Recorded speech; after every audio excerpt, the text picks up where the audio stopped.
اور پہنچے جہاں جہاں. آڈیوز بھی تو سامنے آئی نا, آپ کو پتا ہے آڈیوز اینڈ ویڈیوز دونوں ہیں. ایگزیکٹلی. اس لیے یہ کہنا کہ کوئی زیادتی ہو گئی ہے ان کے ساتھ, یہ میرے خیال سے کرینے زیادتی انہوں نے خود کیا نا, جو اپنے ساتھ کی ہے, اور اچھی بات نہیں ہے. اچھا جی, اب ایک اور ڈیولپمنٹ ہو رہی ہے. وہ کیا؟ آج ایک فیصلہ محفوظ ہو گیا فوجی عدالتوں میں. That is also a very very serious development, I tell you. مطلب فال کیسز ہے یہ؟ اگر یہ فیصلہ پازیٹیولی اس حق میں ہوتا ہے کہ ملٹری ٹرائل ہوگا, چونکہ جو نظیریں دی گئی ہیں, جو مثالیں دی گئی ہیں, جو آرگومنٹ ہے اٹارنی جنرل کا, that is very forceful argument. جو اندر بیٹھا ہے اس کو تو نیندیں حرام ہو جائیں گی پھر. ایبسولوٹلی پریشانی ہوگی. کئی طریقے سے پریشانی ہے. پریشانی جنرل فیض حمید کے کورٹ مارشل کا فیصلہ آنے کی بھی ہے. ٹھیک ہے, وہ کیا کریں گے, کیا اس کے پاس آپشنز ہیں. سارے اگر involved وہ تھے آپ, بنتے ہیں جیسا کہ کہا جا رہا ہے, تو صورتحال اور زیادہ گھمبیر ہو جاتی ہے. اور اس چیز کا ادراک ہے ان کو, اور اس چیز کا ادراک ہے ان کو. اسی لیے یہ جو اسٹیبلشمنٹ کے ساتھ اوپننگ کی باتیں ہو رہی تھیں, بات کریں جا کے اسٹیبلشمنٹ کے ساتھ. جو اندر سے نکل رہا ہے وہ کہہ رہا ہے اسٹیبلشمنٹ کے لیے مجھے مینڈیٹ دے دیا ہے. جب انہوں نے گھاس نہیں ڈالی تو پھر کہا میں نے تو کسی کو مینڈیٹ ہی نہیں دیا تھا. کوشش کی گئی کہ اسٹیبلشمنٹ کے ساتھ کوئی راستہ نکلے, لیکن جس جنرل عاصم منیر کا ذکر ہم ہندوستان کے حوالے سے کر رہے تھے, ہی از اے ویری ڈٹرمنڈ پرسن. اس نے اوتھ لینے کے فوراً بعد کی تقریر میں کہا تھا وی آر اے پولیٹیکل.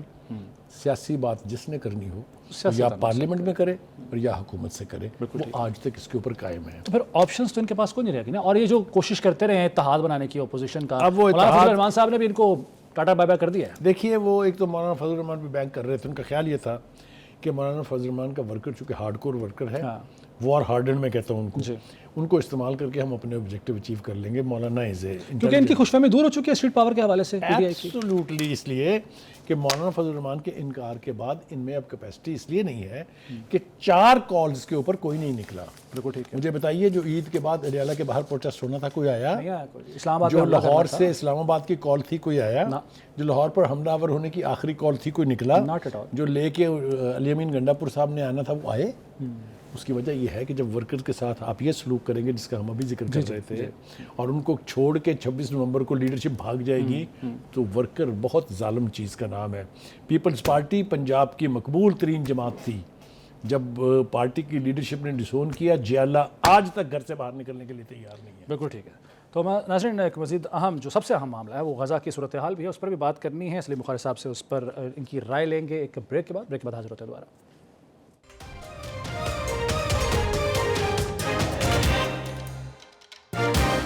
ایک بار پھر خوش آمدید کہتے ہیں آپ کو سلیم بخاری شو میں. اب بات کرتے ہیں کچھ غزہ اور خاص طور پر اسرائیلی جارحیت کے حوالے سے. اسرائیل غزہ پر تو حملے کر ہی رہا ہے اور وہاں کے لوگوں کو شہید کر رہا ہے, مسلسل وہاں کے حقوق سلب کیے ہوئے ہے. اس کے ساتھ ساتھ ایران پر بھی وہ حملوں کی پہلے بارہا دھمکی دے چکا ہے. اب وہ جو حوثیوں نے حملہ کیا ہے اس پر رد عمل میں ایران پر حملہ کرنے کا ایک چتاونی دے دی ہے, دھمکی دے دی ہے. نتن یاہو نے کہا کہ اپنی مرضی کی جگہ اور وقت پر جواب دیں گے. دوسری طرف امریکہ کے ساتھ مذاکرات چل رہے ہیں, اس میں بھی کوئی خاطر خواہ اب تک نتائج سامنے نہیں آ رہے ہیں, اور ایران یہ کہتا ہے کہ امریکی فوجی اڈے ہمارے نشانے پر ہیں, حملہ کیا تو بھرپور جواب دیں گے, اور مذاکرات جو ہے وہ کمزور موقع کے ساتھ نہیں کر رہے ہیں. بخاری صاحب, اسرائیل اور ایران اب جیسے حوثیوں کا حملہ ہے اس پر وہ ایک بہانہ بنا کر ایران پر حملہ کر سکتا ہے؟ دیکھیے, اس سے پہلے ایران نے جو مت تھی کہ یہ جو آئرن ڈوم ہے, کوئی راکٹ, کوئی میزائل, کوئی اس کو پینیٹریٹ نہیں کر سکتا, وہ کر دیا انہوں نے. پہلے تو وہ مت توڑی ایران نے, اور وہ بہت جس کو کہتے ہیں نا کمر توڑ دینے والی بات تھی.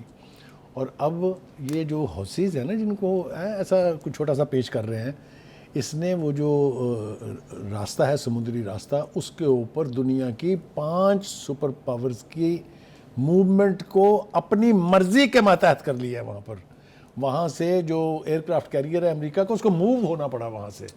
یعنی وہ جو تجارتی روٹ ہے اس کے اوپر مکمل گرفت تھی حوثیوں کی. ایک بات. دوسری بات یہ کہ اب انہوں نے ایک اور مت توڑی ہے. بین گورین ایئرپورٹ جو ہے, جو ملٹری ایئرپورٹ ہے, سویلین ایئرپورٹ بھی ہے, اس کے بارے میں لوگ کہتے تھے کہ it is the safest in the world. وہ عین اس کے احاطے میں گرے ہیں بم, نقصان بھی ہوا ہے, زخمی بھی ہوئے ہیں لوگ. یہ مت بھی ٹوٹ گئی ہے. اس کے اوپر ریئیکٹ کرتے ہوئے جو بات آپ نے کہی کہ انہوں نے ایران کو دھمکی دی ہے, ایران اگر اتنا ایزی پرے ہوتا تو اب تک تو اسرائیل ہڑپ کر گیا ہوتا اس کو. جب ایران نے جوابی حملہ کیا تھا اور دھمکی دی اسرائیل نے کہ ہم حملہ کیا کیوں نہیں. بالکل ٹھیک ہے. تو کہنے کا مطلب یہ ہے کہ ایران کو یہ سمجھنا کہ یہ حلوہ ہم کھا جائیں گے, ایسا نہیں ہے. ادھر سے پھر امریکہ کے ذریعے دباؤ ڈلوایا جا رہا ہے. دیکھیں, وہ امریکہ تو اسرائیل کے لیے کچھ بھی کرے گا. لیکن کیا اس کا اثر قبول کرے گا ایران؟ آپ دیکھیے مذاکرات میں اب تک ایران نے اپنے موقف سے ایک رتی ایک آدھا ملی میٹر نہیں ہلا ہے. نہیں صحیح ہے. ان کا نیوکلیر ویپنز نہیں چھوڑیں گے, نیوکلیر پروگرام رول بیک نہیں کریں گے, میزائل سسٹم نہیں چھوڑیں گے, بات برابری پر ہوگی, ورنہ تھینک یو ویری مچ. یہی ہے نا, بالکل ٹھیک ہے, صحیح ہے. 3 راؤنڈ ہو چکے ہیں, چوتھے کی تیاری ہے. لگ یہ رہا ہے کہ کوئی نہ کوئی انڈرسٹینڈنگ ہو جائے گی, کیونکہ Iran is very determined on its position. امریکہ کو یہ پتہ ہے کہ اگر یہ نہ کیا تو ایک اور نیوکلیر پاور کے لیے تیاری کرنی پڑے گی ان کو, لہٰذا گیو ان کرے گا امریکہ بھی یہاں پر, جو اسرائیل کے لیے موت سے کم نہیں ہوگا, یہ یاد رکھیں. ایک اور شکست ہوگی ان کے لیے. ٹھیک ہے سر. سر اب جو غزہ میں جس طریقے سے مزاحمت سے بڑھ کر جس طریقے سے مقابلہ کیا جا رہا ہے, ابھی ایک اور دھماکہ ہوا ہے سرنگ میں, وہاں پہ 2 اسرائیلی فوجی بھی ہلاک ہو گئے ہیں, تو جس طرح سے یہ وہ علاقہ جو قبرستان میں کنورٹ کر چکا ہے اسرائیل, وہاں پر ریزسٹنس کا یہ حال ہے. یہ amazing. I think this is an alarming situation and بالکل ٹھیک ہے سر. Netanyahu must talk sense now. Right sir, وقت ختم ہو گیا ہے. سلیم بخاری صاحب بہت شکریہ آپ کا. ناظرین, پروگرام سلیم بخاری شو سے اجازت دیجیے. اللہ حافظ.